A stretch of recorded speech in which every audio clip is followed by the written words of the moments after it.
नमस्कार दोस्तों, एक बार पुनः आप सभी का स्वागत है इनसाइट एकेडमी के इस डिजिटल प्लेटफॉर्म पर। आशा करता हूं आप सभी स्वस्थ होंगे।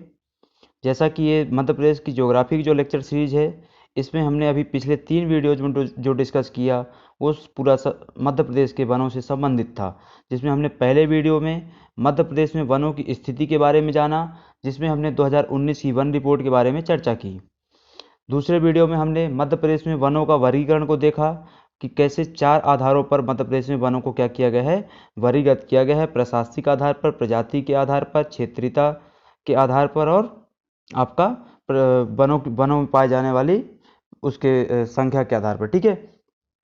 अगला जो आता है, अब इसमें तीसरे वीडियो में हमने क्या डिस्कस किया कि मध्य प्रदेश में कौन कौन से वन संस्थान पाए जाते हैं, उसके बारे में हमने डिटेल से चर्चा की है। और अब आज जो चौथा वीडियो है वनों से संबंधित, उसमें हम देखने वाले हैं मध्य प्रदेश में वन प्रबंधन से संबंधित प्रमुख अधिनियम क्या कौन से हैं, मतलब फॉरेस्ट रिलेटेड क्या कौन कौन से हमारे यहाँ पे कानून बनाए गए, अधिनियम बनाए गए, एक्ट बनाए गए। ठीक है। तो जो सबसे पहला आता है आपका, वो है मध्य प्रदेश तेंदुपत्ता अधिनियम, मध्य प्रदेश राज्य तेंदुपत्ता अधिनियम। ठीक है। कब आया था, इसको अच्छे से याद रखना है, 1964। यहाँ पे आपको जो मुख्य चीज़ याद रखनी वो सबका क्या है, ईयर याद रखना है आपको। ठीक है। तो मध्य प्रदेश राज्य तेंदुपत्ता अधिनियम आपका कब आया था, 1964 में आया था। ठीक है। फिर है आपका मध्य प्रदेश वन उपज व्यापार विनिमय अधिनियम। यहाँ पे किस चीज़ की बात हो रही है, वन उपज जो होती है उसके व्यापार विनिमय के संबंध में एक अधिनियम लाया गया। ठीक है। तो ये अधिनियम कब लाया गया था आपका, 1969 में, 1969 में ये अधिनियम लाया गया। ठीक है। अगला आता है आपका भारतीय वन्यजीव संरक्षण अधिनियम। भारतीय वन्यजीव संरक्षण अधिनियम, वाइल्ड लाइफ प्रोटेक्शन एक्ट की बात हो रही है। ठीक है। किसकी बात हो रही है यहाँ पे, वाइल्ड लाइफ प्रोटेक्शन एक्ट, जो भारत सरकार लेके आई थी और वो पूरे देश में लागू है। ठीक है। तो ये क्या है, कब आया था आपका, 1972 में आया था। ठीक है। अच्छे से याद रखना है आपको, 1972 में आया था। अगला जो है आपका वो है कि वन्य जीव संरक्षण अधिनियम। ठीक है। भारतीय वन्य जीव संरक्षण अधिनियम 1972 आपका अलग है, और वन्य जीव संरक्षण अधिनियम 1974 आपका अलग है, जो हमारे प्रदेश से संबंधित है। ठीक है। यहाँ पे अच्छे से याद रखिएगा, भारतीय वन्य जीव संरक्षण अधिनियम 1972 में आया था, जबकि हमारे प्रदेश पे वही कब आया था, हमारे प्रदेश के स्तर पर कब आया था, वो 1974 में लाया गया था, 2 साल के गैप के बाद। ठीक है। अगला जो है आपका वो है वन संरक्षण अधिनियम। ठीक है। वन संरक्षण अधिनियम आपका कब आया था, फॉरेस्ट प्रोटेक्शन एक्ट। क्या, फॉरेस्ट प्रोटेक्शन एक्ट कब आया था आपका, 1980 में आया था। ठीक है। 1980, 1980 में आया था। फिर आता है मध्य प्रदेश लोक वानिकी अधिनियम। मध्य प्रदेश लोक वानिकी अधिनियम, ये क्या है आपका, Madhya Pradesh social forestry act. Madhya Pradesh social forestry act, ये कब आया था आपका, वर्ष 2001 में आया था। ठीक है। वर्ष 2001 में आया था। फिर आता है आपका मध्य प्रदेश जैव विविधता अधिनियम। मध्य प्रदेश जैव विविधता अधिनियम, ये कब आया था आपका, 2014 में आया था। ठीक है। भारत सरकार के द्वारा जो जैव विविधता अधिनियम लाया गया वो कब लाया गया, 2002 में लाया गया। ठीक है। 2002 में। मध्य प्रदेश सरकार द्वारा वही अधिनियम कब लाया गया, 2004 में।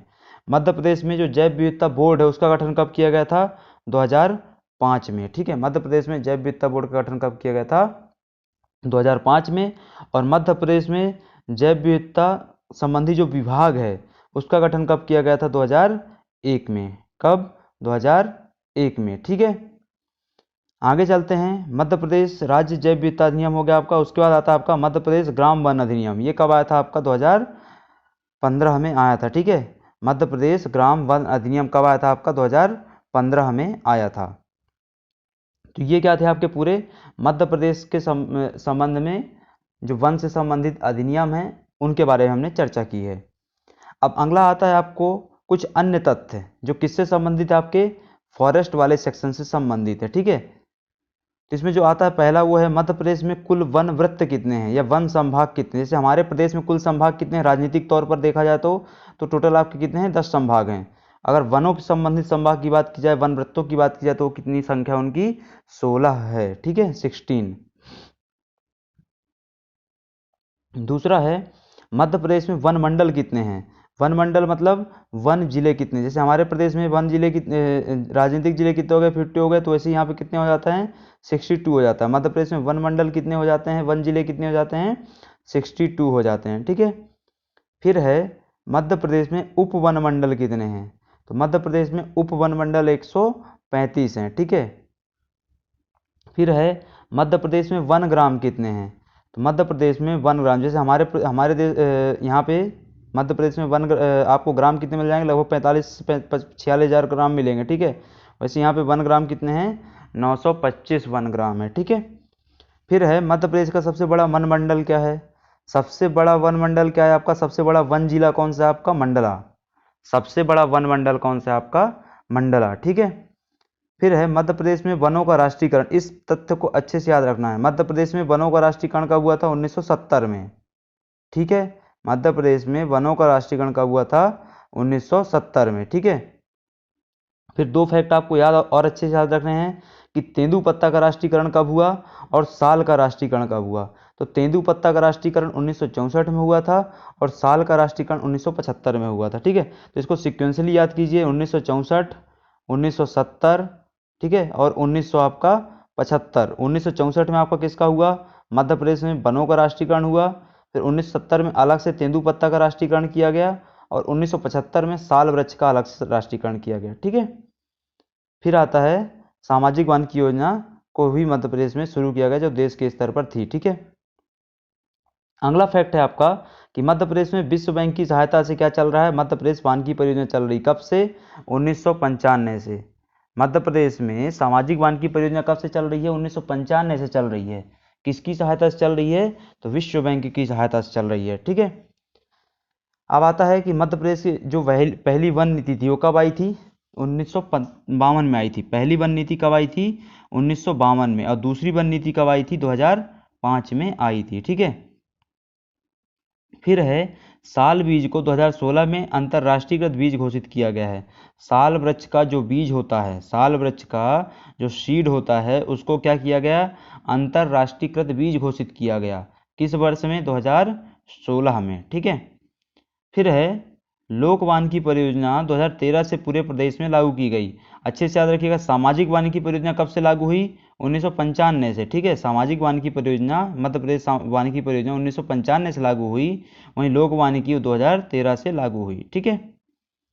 इसके बाद है आपका तवा नदी मड़ई वन के मध्य से बहती है। आपकी जो तवा नदी जो पंचमढ़ी वगैरह आदि के किनारे के पास से बहती है, वो क्या है? मड़ई के वनों से भी, मड़ई वनों के बीच से होकर के गुजरती है, ठीक है। इसके बाद बात करते हैं कार्बन फ्लक्स टावर की। किसकी? Carbon flux tower. तो बैतूल जिले में क्या स्थापित किया गया है? इसरो के द्वारा। अच्छे से याद रखिए, किसके द्वारा? इसरो के द्वारा बैतूल में कार्बन फ्लक्स टावर स्थापित किया गया है, जो कि मौसम का क्या करेगा? पूर्वानुमान करेगा, ठीक है। ये कब किया गया? 2012 में काम किया गया। और 2013 में कहाँ स्थापित किया गया सेम कार्बन फ्लक्स? आपके कान्हा नेशनल पार्क में स्थापित किया गया, कान्हा राष्ट्रीय उद्यान में, ठीक है। तो अच्छे से याद रखिएगा, पहला कार्बन फ्लक्स कहाँ लगाया गया? इसरो के द्वारा बैतूल में लगाया गया, ठीक है, 2012 में। दूसरा कार्बन फ्लक्स कहाँ लगाया गया? आपके कान्हा राष्ट्रीय उद्यान में वर्ष 2013 में, ठीक है। तो पहला बैतूल, दूसरा कान्हा, ठीक है। फिर है बांस मिशन 2013 में प्रारंभ किया गया था। मध्य प्रदेश में जो बांस मिशन वो कब चालू हुआ था? आपका 2013 में चालू हुआ था, ठीक है। तो इसको आपको अच्छे से याद रखना है। तो ये था आपका दोस्तों पूरा वनों से संबंधित टॉपिक, जिनको हमने 4 वीडियोज में पूरा कवर किया है, ठीक है। आप पुराने सभी वीडियोज को प्लेलिस्ट में जा कर के देख सकते हैं। मिलते हैं अगले वीडियो में, तब तक के लिए धन्यवाद।